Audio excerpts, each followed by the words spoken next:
personnalités, les 4 personnalités qui selon nous ont marqué la saison. Cyril Hanouna, Arthur. Brouillés vous deux là? On m'a dit que vous étiez brouillés. Tout le monde dit qu'on est brouillés à chaque fois. Oui. Bah non, on est assis côte à côte. Bon, ça va alors. Mais qui est-ce qui dit qu'on est brouillé? C'est pas parce qu'il dit des saloperies sur moi régulièrement qu'on va se fâcher. Il a démarré avec moi et je lui ai appris à dire des saloperies. C'est vrai qu'il a même été chroniqueur dans Les Enfants de la télé. Bien entendu, l'émission dont il dit du mal régulièrement, il a démarré dans cette émission. Les Enfants de la télé, j'ai dit du mal? Bravo. Non, mais de toute façon, non, moi je suis pas fâché avec lui. On n'est pas fâchés. Ça démarre sur de bonnes bases. Mais c'est bien, ça démarre. Allez, Mais tout le monde dit qu'on est fâchés. Quand tu vois quelqu'un. Mais la famille est une grande télé, on le sait tous, hein, Michel. Arthur, Cyril Hanouna est-il la nouvelle star de la télé? Oui ou non? Oui. Enfin, oui. Après, on développe. Je sais pas, oui. Cyril, Arthur vous invite à vendredi, tout est permis. Vous acceptez? Oui, je suis déjà allé. Il est déjà venu. Arthur, voit-on trop Cyril Hanouna à l'antenne de D8? Parfois, on le voit 10 heures. Je trouve que c'est pas assez pour aller jusqu'à faire 14, 15, 16 heures. Et ça, la question, c'est à savoir à quelle vitesse il veut se cramer. Donc là, il est parti très vite. Non, mais c'est ma question d'après. Attendez, Cyril, pas de lasser le public sur D8. Si, mais justement, on est en train d'y travailler pour la rentrée. Alors, on va développer. Arthur, vous avez réussi à imposer de nouveaux formats cette saison. S'appeler Arthur est-il plus facile pour convaincre TF1 sur une nouvelle idée? Oui ou non? Oui. Oui. Cyril, partirez-vous comme Ruquier en vacances avec votre bande cet été? Oui, très possible. Et vous, Arthur? Ce sera filmé. Ah bah oui, on filme ça tout. Ça passera sur D8. Et vous, Arthur, est-ce que vous allez partir avec Harry Habitant, Claudia Tagbo et toute la bande? C'est pas une bande comme au sens propre de... Donc, il y a toujours de la place pour mes amis à la maison. D'accord. Et pour terminer, Arthur, Cyril, Antoine Decaune au Grand Journal, c'est une bonne idée? Oui ou non, tous les deux?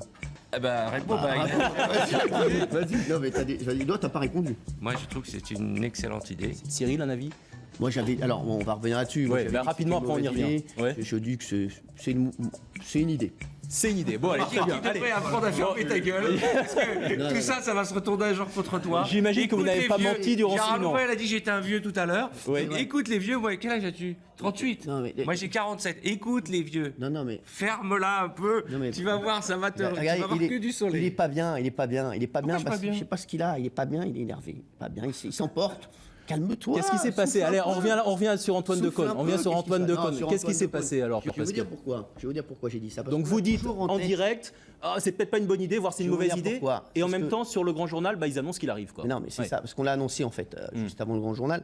Et c'est vrai que je disais que c'est une mauvaise idée parce qu'on a des références qui sont meilleures que celles qui n'arrivent. Si moi j'arrête Touche pas à mon poste pendant 5 ans, si je reviens, les gens vont se dire c'était génial, Touche pas à mon poste, Hanouna revient avec Touche pas à mon poste et les gens vont être déçus.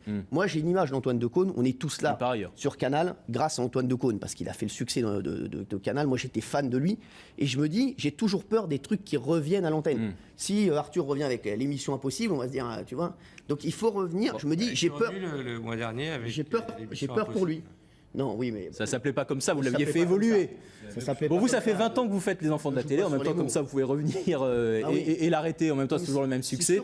Surtout que j'avais peur pour Antoine Decaune, parce que vraiment, il est venu dans mon émission, en plus, on entend très bien. Il n'y a pas de embrouille. Allez, on ferme le chapitre. Refaire un truc qu'il a déjà fait, il va falloir, dans la tête des gens, il va falloir qu'ils s'habituent à autre chose d'Antoine Decaune. On a bien compris. Alors, pour faire le bilan de la saison télé, il y a une vraie tendance, avec vos émissions qui s'en dégagent, mais aussi avec le magazine de la santé, peut-être un peu moins au JT, mais c'est la convivialité et cet esprit de bande. Est-ce que ça, selon vous, les experts médias, est-ce que selon vous, c'est une réelle tendance aujourd'hui? Les gens ont envie d'authenticité, de convivialité, Arthur? Je ne suis pas assez pointu pour dire si c'est l'envie du public. Moi, j'ai toujours fait ça. Si, quand on regarde les audiences, c'est l'envie du public. Oui, mais ça marche. La Fureur, c'était déjà une équipe. La force de la bande, ça permet à l'animateur de se reposer sur un peu le talent des autres et de moins se cramer, quoi. C'est la force de Ruquier. Voilà, et Ruquier le fait depuis des années. C'est pas une nouveauté, le côté bande. Voilà. Mais pour moi, c'est pas une vraie tendance non plus. Je pense que la tendance, c'est le feel-good, que les gens soient heureux et se marrent. Le problème, c'est qu'il y a très peu de talent au jour d'aujourd'hui, malheureusement. Donc, c'est tout le temps les mêmes qu'on revoit sur le... Vous parlez des invités, en fait? Des invités ou de ceux qui reviennent régulièrement dans mes émissions, ou dans les émissions de Cyril ou d'autres. Donc, on a l'impression de voir tout le temps les mêmes, ce qui crée cette espèce de groupe. On dit toujours Arthur, il est tout le temps avec ses copains, c'est toujours les mêmes dans ses émissions. Mais est-ce que c'est pas ça que les gens recherchent aujourd'hui, justement? Intégrer votre bande de potes, de Cyril. Moi, par exemple, si vous prenez Vendredi tout est permis, il y a la moitié des gens qui disent c'est tout le temps les mêmes, et l'autre moitié, quand il y en a qui sont pas là, ils disent pourquoi Claudia n'est pas là, par exemple. Cyril. Donc, c'est très compliqué. Nous dans Touche pas à mon poste, c'est vrai qu'on a eu plein de gens à l'antenne qui n'avaient jamais fait de télé.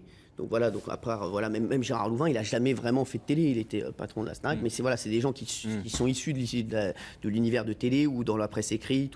Mais je pense que la vraie force de Touche pas à mon poste aujourd'hui, il nous disait tout à l'heure de fermer notre gueule. Je pense que justement, notre force, c'est de ne jamais fermer notre gueule dans Touche pas à mon poste et sur D8. C'est une force où on dit. Je te parlais de Antoine Decaune. Oui, non, mais même surtout, c'est-à-dire qu'on dit tout ce qu'on pense à l'antenne, et je pense que c'est ce qui plaît aux téléspectateurs. On a beaucoup parlé de télé-réalité. Nous, on est dans la télé du vrai, c'est-à-dire qu'on dit tout, on balance tout ce qui se passe. Mais c'est pas ça, je parlais d'une tendance d'authenticité. Michel, sur le magazine de la santé. Moi, les émissions de bande, c'est vrai qu'on en voit beaucoup, de plus en plus. Je pense Toi aussi, on va parler des audiences, parce que là on dit ça marche, mais on va vous le prouver. Vendredi, tout est permis, c'est tout simplement les plus fortes audiences que vous avez installées sur la case du vendredi soir, en deuxième partie de soirée. Cette saison, 2,5 millions de téléspectateurs, 45% des jeunes sont devant Vendredi, tout est permis en deuxième partie. C'est surtout aussi un succès international, parce que c'est un concept français que vous avez imaginé, que vous avez vendu dans plus de 20 pays aujourd'hui, dont les États-Unis, et c'est généralement dans l'autre sens que ça se passe. Oui, au jour d'aujourd'hui, je pars le mois prochain pour assister au premier tournage du Brésil. On a vendu le Brésil, la Chine, l'Australie, l'Ukraine, la Roumanie. Et il ressemble à quoi le harpeur ukrainien J'ai pas vu l'Ukrainien, j'ai vu le Brésilien, c'est un gros monsieur, c'est les plus grosses stars de Télé Globo. J'ai vu le Portugais, je vois l'Espagnol, j'ai vu l'Australien, c'est assez extraordinaire de se dire que cette émission, qui est un pur délire de potache, est en prime time dans tous les pays du monde, quoi. Alors, le fait qu'on l'ait vendue ne veut pas dire qu'elle cartonne encore. Au Portugal, c'est le seul pays à l'avoir déjà diffusé. Ils ont fait 18 semaines de suite en prime time. C'est la plus grosse audience de la chaîne historique. Mais donc ça veut dire que ça répond bien à une tendance du moment. On parlait de convivialité ou de spectacle, quoi, hein, Cyril. Le spectacle, c'est ce que vous faites aussi. Se marrer, les gens ont envie de rigoler, ils ont envie de lâcher. Après les infos qu'annonce David, les gens sont KO, ils ont envie de se marrer. Et quand je disais tout à l'heure à Cyril, en plaisantant, ferme ta gueule, je pense que les gens, ce qu'ils aiment chez Cyril, c'est quand il déconne et qu'il fait rire et qu'il se marre, plutôt que quand il donne sur son avis, qui n'engage que lui et qui en plus, c'est pas dire la vérité que dire que tu penses que c'est pas une bonne idée, Antoine. Non, mais on polémique pas.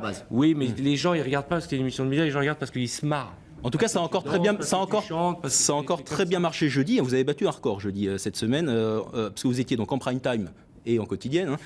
Le prime time est 1,2 million, c'est votre record de téléspectateurs, et un record sur la part d'audience, 6% pour la quotidienne. Avec des records, on en a beaucoup parlé cette année, à 1,2 million notamment sur la quotidienne, vous aviez battu le Grand Journal, notamment à partir depuis le Festival de Cannes. C'était pendant le Festival de Cannes. Le Festival de Cannes marche toujours moins bien lors du Grand Journal. C'est vrai que le cinéma, c'est plus dur à la télé, mais bon, voilà, franchement, on se rend pas, nous, on a trop les audiences, vraiment, on essaie de s'amuser, et on voit que ça monte, c'est monté tous les mois. Ça a démarré à 500 000, aujourd'hui vous êtes à 1 million, vous avez doublé quoi, depuis octobre. Ouais, on a doublé, mais maintenant, comme on dit, c'est bien de marcher, il faut durer. Le sentiment qu'il y avait un mercato qui était un peu éteint ces dernières saisons, mercato en termes footballistiques, pour parler des transferts d'animateurs de chaîne en chaîne ou de station de radio en station de radio, on en a beaucoup parlé.